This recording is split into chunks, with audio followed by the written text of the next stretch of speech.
चुनावी रणनीति क्या क्या काम किए और कई सारे राज्यों में अपना मुख्यमंत्री बना। लेकिन उसको बनाने के बाद उन्होंने देखा कि इससे जो गरीब जनता है, जो जनता जिसका दमन हो रहा है, उसमें कोई परिवर्तन नहीं आता है। इसलिए प्रशांत किशोर जी पिछले 2 वर्षों से और इधर का 6 महीना जोड़िए तो पिछले 2.5 वर्षों से गांव गांव पैदल पैदल घूम रहे हैं, यात्रा कर रहे हैं और अपने लोगों को भेज रहे हैं। और ये सर्वे कराने के लिए कुछ गांव की दुर्दशा क्या है। तो गांव की जो सबसे बड़ी दुर्दशा है वो प्रशांत जी को ये दिखी कि सबसे बड़ी दुर्दशा महिलाओं की है। पुरुष तो चलिए 400-500 रुपया मजदूरी करके कमा भी लेता है, लेकिन दुर्दशा किसका है? महिला का है। शोषण किसका हो रहा है? उनके पति का हो रहा है। शराब पीने के कारण गरीब लोगों को जेल में डाल दिया जा रहा है और जो शराब बेच रहा है उसके ऊपर कोई कार्रवाई नहीं होता है। प्रशांत किशोर जी चाहते हैं कि जो दुर्दशा गरीबों का है, बुजुर्गों का है, उसको दूर हो। अब ये दूर कैसे होगा?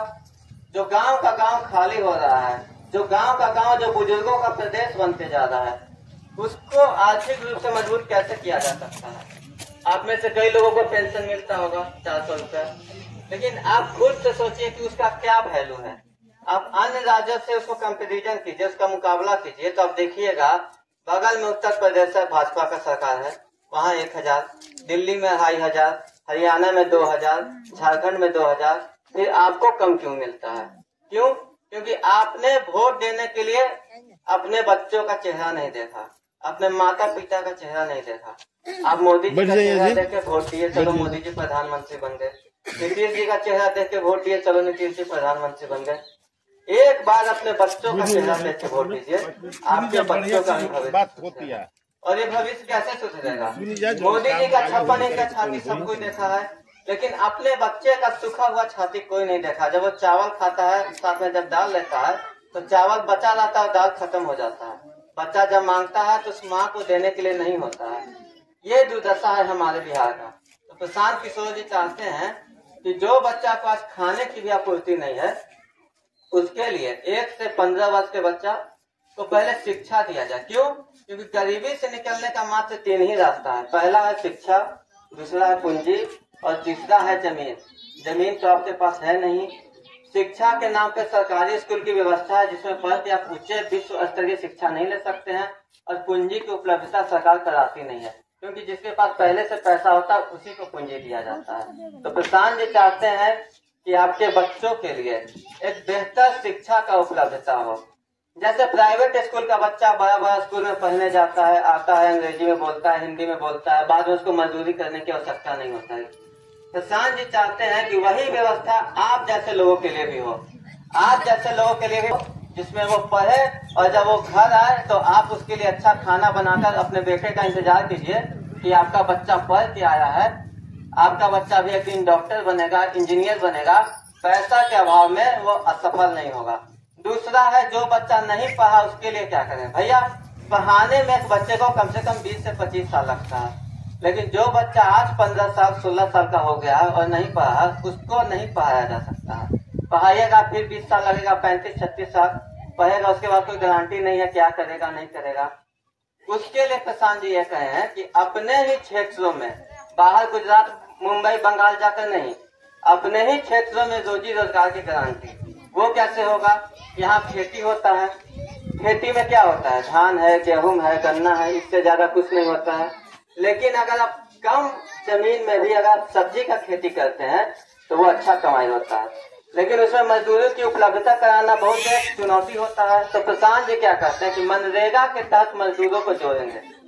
आज मनरेगा के तहत कई सारे लोग जुड़े होंगे जिसमें 100 दिन की रोजगार की गारंटी होती है, लेकिन उसका सारा पैसा जो है वो लोगों को नहीं आता है। एक स्थानीय लोग होता है जो कमीशन लेता है और सारा पैसा ले लेता है। प्रशांत जी चाहते हैं कि मनरेगा के तहत मजदूरों को जोड़ा जाएगा तो कृषि के क्षेत्र में उनको लगाया जाएगा। कोई भी किसान नकदी फसल का जो खेती करता है, जैसे में तंबाकू का, फल का, सब्जी का खेती करता है, तो उसमें मजदूर की आवश्यकता ज्यादा होती है। तो जो आपका घर का सामान जो है, जो बाल बच्चा जो बाहर कमा रहा है, वो फिर से बिहार में आए और उसको मजदूरी उपलब्ध हो, और छोटे छोटे उद्योग लगाकर। अब भाई बताइए कि आप तो बच्चा के लिए बोल रहे हैं, बुजुर्गों के लिए बोल रहे हैं, अब बैठाए हुए हैं महिलाओं को, अब महिलाओं के लिए कुछ बोलिए नहीं रहे हैं। तो इसमें महिलाओं के लिए भी योजना है। महिलाओं के लिए क्या योजना है? आज आप लोग जीविका से जुड़ी होंगी, सप्ताह में 10 रुपया देना होता है, महीना में 40 रुपया देती हैं। सब महिला मिलके देती होंगी तो किसी महिला जो योग्य होता होगा उसको लोन मिलता है 1% महीना का ब्याज पे। प्रशांत जी कहते हैं, और पूरा साल का 12% ब्याज लगता है। प्रशांत जी कहते हैं कि सिर्फ पैसा दे देने से विकास नहीं हो जाएगा। जब तक आप उसको बुद्धि नहीं दीजिएगा कि उसको करना क्या है, तब तक कुछ नहीं होने वाला है। प्रशांत जी कहते हैं कि लोगों को वैसा स्किल सिखाओ, वैसा स्किल सिखा कि वो गुजरात में जाकर फैक्ट्री में नहीं काम करे, वो खुद अपना फैक्ट्री लगा सके। अब आप सोचिएगा क्या ये संभव है? तो ये संभव है। कैसे संभव है आपको बताते हैं। आपका बच्चा स्कूल जाता होगा, सरकारी स्कूल में, उसको सरकारी स्कूल में कपड़ा मिलता होगा। अब वो सरकारी स्कूल का कपड़ा आ कहाँ से रहा? कोई तो बनाता होगा, गुजरात, बम्बे, बांग्लादेश, चाहे कहीं भी। क्या वो कपड़ा आप उस स्किल को सीख कर, आप उस गुण को सीख के नहीं बना सकती हैं? बना सकती हैं। तो प्रशांत जी कहते हैं कि जीविका से जोड़कर आपको वो बुद्धि दिया जाएगा जिसमें आप कपड़ा सिलना, बैग बनाना, जूता बनाना सीख कर स्वयं रोजगार करें। शादी बाराती में जो पत्थर बनता है ये वो स्वयं रोजगार करें और आर्थिक रूप से आप मजबूत हो।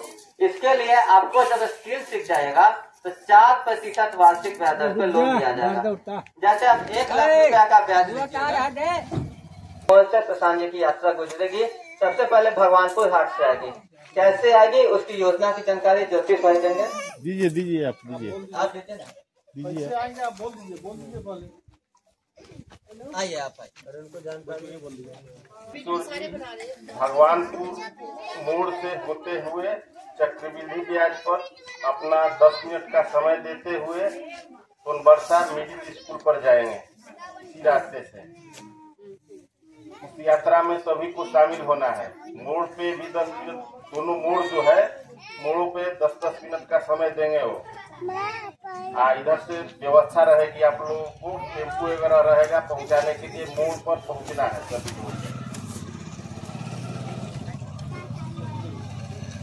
या प्रशांत जी के बारे में बताया गया, आप क्या समझे इस बारे में? कुछ समझदारी हुआ आप लोगों को? क्या जान रहे हैं?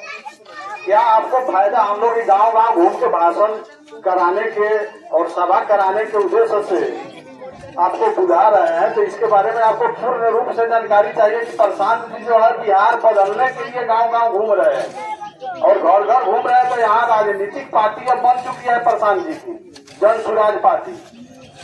ये समझ में आ रहा है? और उसके बाद आप लोगों का जो यह शिक्षा है, रोजगार है, पेंशन है, जो 5 काम हम लोगों को दिया गया है कि 5 काम बिहार में जब जन सुराज की सरकार आएगी तो सबसे पहले इसी 5 काम पर ध्यान दिया जाएगा। आप लोगों के जरिए इस काम को सुधारा जाएगा। इसमें आपको सबसे पहले रोजगार, आप अपने बच्चे के लिए रोजगार की व्यवस्था कीजिए, आप अपने बच्चे के लिए शिक्षा की व्यवस्था कीजिए। वोट आप जब देने जाइए तो आप अपने रोजगार और शिक्षा के नाम पर वोट दीजिए।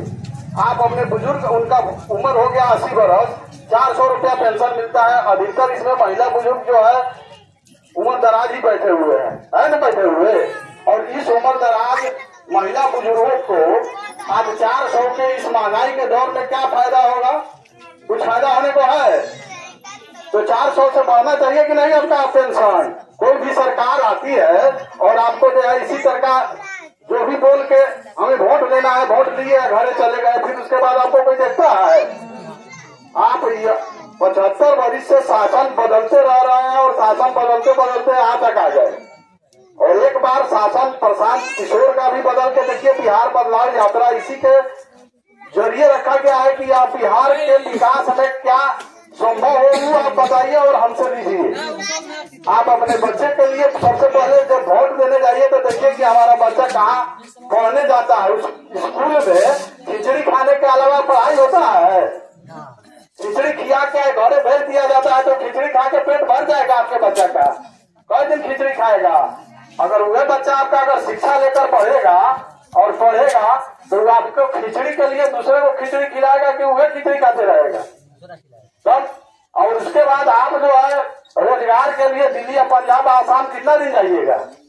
दिल्ली, पंजाब, आसाम में आज कोरोना का जो है दौर जब चला तो मोटा माथ पर लेकर और पैदल पंजाब से या दिल्ली से आना पड़ रहा है। यह किसका दिन है। यह सरकार अगर आपकी आ जाए और इस सरकार यह व्यवस्था आपकी कर दे तो ये पंजाब और दिल्ली से मोटा लेकर पैदल तो नहीं आना पड़ेगा आपको। 400 से जगह आपको 2000 पेंशन की व्यवस्था प्रशांत किशोर के जन स्वराज पार्टी के तौर से की गई है कि अगर सरकार आती है तो यह 400 से 2000 रुपए